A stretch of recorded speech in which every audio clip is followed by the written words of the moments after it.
binti Khuwailid, istri yang pertama. Wanita yang istimewa. Wanita-wanita Arab ketika itu biasanya hanya bisa berhitung di angka-angka permulaan saja. Memang benar, tidak ada seorang wanita pun, tidak hanya di Mekkah bahkan hampir di seluruh tanah Arab, yang tahu banyak tentang kemampuan dan kedudukannya. Akan tetapi tidak demikian halnya dengan Khadijah binti Khuwailid. Semua orang yang mengetahui sejarahnya bersepakat bahwa Khadijah adalah wanita yang punya kedudukan dan kemuliaan, juga harta dan perniagaan. Bahkan bisa dikatakan beliau adalah wanita Quraisy yang nasabnya biasa-biasa saja, akan tetapi menjadi wanita yang paling mulia dan paling kaya.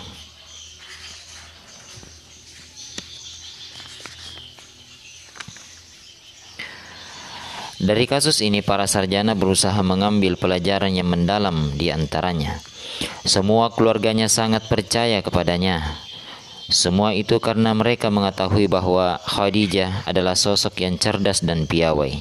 Kuat kepribadiannya, dapat dipercaya, dan memiliki kedudukan yang terpilih di antara mereka. Di samping itu, dia juga adalah wanita yang cantik. Cukuplah di sini disebutkan bahwa hartanya yang dibawa kafilahnya dan perniagaan yang diperdagangkannya menyamai harta semua kafilah Quraisy dari segi jumlahnya dan perniagaan barang-barang berharga mereka. Lebih dari itu, Khadijah belum pernah merasa hidupnya suram tatkala menjadi janda 2 kali dari kedua suaminya yang terdahulu. Dia masih berumur kurang dari 40 tahun. Kuat perangainya dan dapat dipercaya. Pada waktu itu Allah telah menghendaki Khadijah memilih Muhammad, seorang pemuda yang cukup masyhur, untuk mengurus perniagaannya ke negeri Syam. Semua itu karena Khadijah telah mendengar bahwa Muhammad adalah pribadi yang bertanggung jawab, jujur, bagus dalam mengatur administrasi, dan bersungguh-sungguh dalam melaksanakan tugasnya. Kembalilah Rasulullah Shallallahu Alaihi Wasallam dari perjalanan dagangnya dari Syam dengan keuntungan yang sangat banyak. Semakin kagum dan terkejutlah Khadijah dengan pekerjaan beliau Shallallahu Alaihi Wasallam. Dalam kesunyian dan kesendiriannya, Khadijah merenung dalam hati, sudah berapa kalikah setelah kematian suami keduanya, pinangan yang datang kepadanya, dan bagaimana bisa ia kuat pendiriannya untuk menolak mereka semua setelah melihat gelagat mereka. Khadijah melihat mereka nyata-nyata hanya mengharapkan hartanya dan memikirkan kekayaannya. Tak lama waktu berselang, pikirannya yang linglung tertuju pada Muhammad, pemuda dari Bani Hashim. Khadijah melihat dalam diri Muhammad sesuatu yang tidak dilihatnya dalam diri dan pikiran orang-orang yang hendak meminangnya. Dia melihat Muhammad memiliki akhlak yang baik, keluguan pikiran, istiqomah, tidak serakah, penuh dengan kemuliaan, dan tidak suka memaksakan sesuatu yang tidak mampu dilakukannya. Sungguh ia adalah seorang pemuda yang berbeda. Kegundahan hati tiba-tiba dan secara kebetulan muncul dalam hati Khadijah, hasrat yang kuat untuk menikahi Muhammad atau mendekati keluarganya agar Muhammad berkenan meminangnya. Dengan ketajaman kecerdasannya, Khadijah berpikir bahwasanya sangat sedikit wanita yang memiliki kedudukan, sementara dia juga cukup terkenal dengan sikap suhudnya terhadap laki-laki. Barangkali hal itulah bahkan menjadi satu-satunya sebab yang kuat yang bisa menarik perhatian Muhammad. Sehingga dengan demikian sempurnalah rencana menyatukan Khadijah dan Muhammad sallallahu alaihi wasallam. Dengan sangat tergesa-gesa, Khadijah memberanikan diri dan menentukan sikap. Dia datang kepada seorang wanita yang dia percaya, seorang wanita yang pernah meragukan dirinya lalu mengakui kebaikan dan kebajikannya. Khadijah pun meminta Nafisah binti Munyah agar bersedia menjadi orang pertama yang menyelidiki perangai Muhammad dan mengatur strateginya. Tentu saja Khadijah merahasiakan hal ini dari selain Nafisah, bahkan juga dari saudaranya yang berprofesi sebagai pedagang di pasar kota Mekah. Bisa kita bayangkan apa yang akan terjadi setelah itu. Dari berbagai sumber diceritakan sebagai berikut. saudara perempuan Khadijah, terlebih dahulu mengamati Rasulullah Sallallahu Alaihi Wasallam. Ketika beliau sedang bersama Ammar bin Yasir, sahabat sekaligus kolega beliau, wanita itu menatap keduanya saat mereka sedang bermain teka-teki. Wanita itu bertanya kepada Ammar, "Adakah kawanmu itu berniat untuk menikahi Khadijah?" Ammar kembali kepada Rasulullah Sallallahu Alaihi Wasallam untuk menyampaikan pertanyaan yang penting tersebut. Beliau Sallallahu Alaihi Wasallam lalu menanggapinya dengan perasaan mustahil. "Demi hidupku, baiklah." Sebelum keduanya melanjutkan perjalanan masing-masing, saudara perempuan Khadijah berpamitan pada keduanya. Ketika itu hari masih pagi. Rasulullah Sallallahu Alaihi Wasallam sudah hampir sampai di rumahnya. Seperti yang kita bayangkan, beliau masih saja terkejut dengan apa yang baru saja terjadi. Beliau masih belum yakin dengan keberuntungannya hingga saat Khadijah dan pesuruhnya mengetuk pintu rumahnya. Kemudian beliau pun meyakini firasatnya bahwa urusan ini benar-benar diinginkan Khadijah. Nafisa dengan jelas dan meyakinkan bertanya, "Wahai Muhammad, adakah sesuatu yang menghalangimu untuk menikah?" "Aku tidak punya sesuatu yang bisa aku gunakan untuk menikah," jawab Nabi Shallallahu Alaihi Wasallam.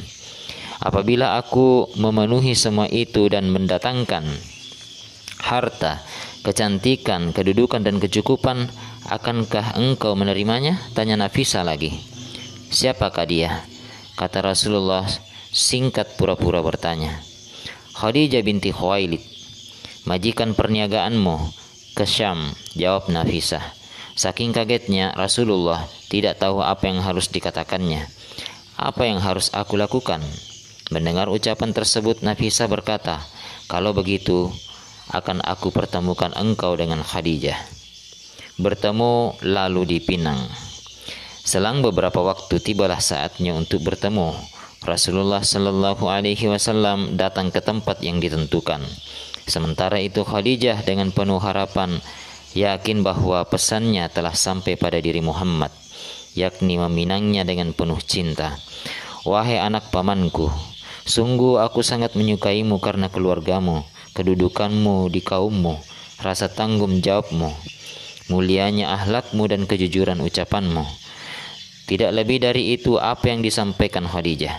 Sementara Rasulullah sangat mengetahui tingkah laku dan kehidupan yang dialaminya. Demikian pula Khadijah sangat mengenal betul akhlak, kedudukan dan semua hal tentang Muhammad. Ketika Khadijah merasakan adanya persetujuan Muhammad, ia menambahkan, "Datanglah kepada pamanmu dan katakan kepadanya, segerakanlah pinangan untukku." Keesokan harinya datanglah Abu Thalib menanyakan perihal berita yang terjadi. Mungkin saja dia belum yakin benar dengan apa yang didengarnya. Atau bisa jadi dia beranggapan bahwa mustahil seorang Khadijah melamar Muhammad karena sangat jauh perbedaan harta dan kekayaannya. Akan tetapi kemudian dia mendengar Khadijah sendiri mengatakan hal kepadanya ketika bertemu. "Wahai Abu Thalib, datanglah kepada pamanku Am bin Asad, lalu mohonlah kepadanya agar menikahkan aku dengan anak saudaramu." Yakinlah Abu Thalib bahwa apa yang ia dengar memang sesuatu kenyataan dan juga di luar dugaan semua orang. "Ini adalah kehendak Allah," teriaknya. Tak lama waktu berselang, Abu Thalib datang dan meminang Khadijah untuk Muhammad. Setelah pinangan diterima, ditentukanlah hari pernikahannya. Suami, istri, dan keturunan yang suci. Berkumpullah para pemimpin kabilah, para tokoh dan pembesar kota Makkah untuk ikut serta menyaksikan pelaksanaan akad nikah tersebut. Tak ada seorang pun yang ingin melewatkan pernikahan Khadijah, hingga dilaksanakanlah akad nikah di tengah-tengah kegembiraan dan keceriaan orang-orang. Untuk Khadijah, Nabi Shallallahu Alaihi Wasallam memberikan mas kawin berupa 20 ekor unta yang masih muda. Selanjutnya berkumpul dan tinggallah sepasang suami istri tersebut di rumah Khadijah. Keduanya pun mulai membangun pohon rumah tangga yang harmonis. Dari pohon tersebut berkembanglah dedaunan dan makin bertambahlah dahan-dahan rantingnya, sehingga semakin banyak kebaikannya. Penyair penduduk Mekkah melukiskan kebahagiaan keduanya dengan syairnya. Tidaklah mungkin Khadijah jauh dari diri Muhammad, laksana bintang yang menyinari seperti sinarnya bintang kutub utara. Dari Khadijah, Nabi Shallallahu Alaihi Wasallam memperoleh karunia keturunan yang suci, baik laki-laki maupun perempuan. Al-Qasim, anak pertama, Abdullah, Ruqayyah, anak perempuannya yang pertama, Zainab, Ummu Kulsum, dan terakhir Fatimah. Selama hidup tidak ada sedikit pun sesuatu yang mencemari kedamaian jiwa dan kenikmatan hidup rumah tangga mereka, sehingga rumah tangganya penuh dengan kegembiraan, ketenangan dan kebahagiaan. Kebersamaan mereka berlangsung lebih dari 20 tahun. Belum pernah terdengar dari keduanya konflik yang berkobar ataupun kesalahpahaman fatal yang terjadi. Rasulullah Shallallahu Alaihi Wasallam adalah sosok suami yang terbaik. Akhlaknya, kecerdasannya, keteguhan dan kemuliaannya. Sementara Khadijah adalah sosok istri yang penuh cinta, pengertian, kesetiaan dan kepatuhan. Hari-hari yang sulit. Ada satu hal yang membuat kehidupan mereka tidak sempurna hingga Khadijah meninggal. Meski masih saja berlangsung niat jahat dan masalah-masalah yang ditimbulkan orang Quraisy untuk menentang Rasulullah Sallallahu Alaihi Wasallam.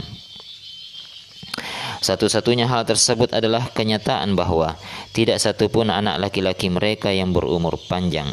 Kenyataan itulah yang lebih dikehendaki Allah dengan penuh hikmah di kemudian hari. Bahkan kedua putra mereka meninggal ketika masih dalam buayan. Kadang-kadang Khadijah benar-benar meratapi dirinya. Suatu ketika ia pernah semalam suntuk berjalan-jalan di antara toko-tokonya dengan perasaan keibuannya yang meluap-luap, hingga pada suatu hari setelah kenabian Muhammad, Rasulullah Sallallahu Alaihi Wasallam datang kepadanya. Beliau melihatnya sedang menangis. Tidak ada sesuatu yang membuat beliau sedih selain tangis pilu Khadijah. "Apa yang membuatmu menangis?" tanya beliau. "Wahai Rasulullah, Al-Qasim buah hati kita telah dipanggilnya. Andai kata ia masih hidup hingga sempurna susuannya, tentu ia akan menghiburku," keluh Khadijah dengan penuh kesedihan. Mendengar hal itu, Rasulullah Shallallahu Alaihi Wasallam berkata, "Bila aku mampu, akan aku perdengarkan suaranya kepadamu di surga." Menurut sebagian riwayat ditambahkan, di surga dia Al-Qasim memiliki ibu susuan yang menyempurnakan susuannya. Kemudian Khadijah berkata, "Bila demikian, aku membenarkan Allah dan Rasulnya." Kebahagiaan bagi wanita yang mulia. Tidaklah mengherankan bila kemudian malaikat Jibril datang dengan membawa berita gembira. Jibril lalu memasuki rumah suci Nabi Shallallahu Alaihi Wasallam seraya berkata, "Wahai Rasulullah, Khadijah ini telah datang membawa bejana yang terdapat lauknya. Bila dia datang kepadamu, sampaikanlah kepadanya salam dari Tuhannya, juga dariku. Beritakan pula dengan anugerah berupa rumah yang terbuat dari mutiara yang luas. Di sana tiada suara keramaian dan tidak pula kesusahan. Semoga Allah senantiasa merahmatimu wahai Rasulullah, dan semoga Allah meridhoimu. Wahai Khadijah, engkau memang sebaik-baik wanita dari sekian banyak wanita di kota Mekah. Engkau menyatakan keimanan ketika orang-orang masih dalam kekafiran. Engkau membenarkan Muhammad ketika mereka mendustakannya. Engkau membantunya ketika mereka menjauhinya. Benarlah apa yang disabdakan Rasulullah Sallallahu Alaihi Wasallam. Sebaik-baik wanita adalah Maryam binti Imran, dan juga sebaik-baik wanita adalah Khadijah binti Khuwailid."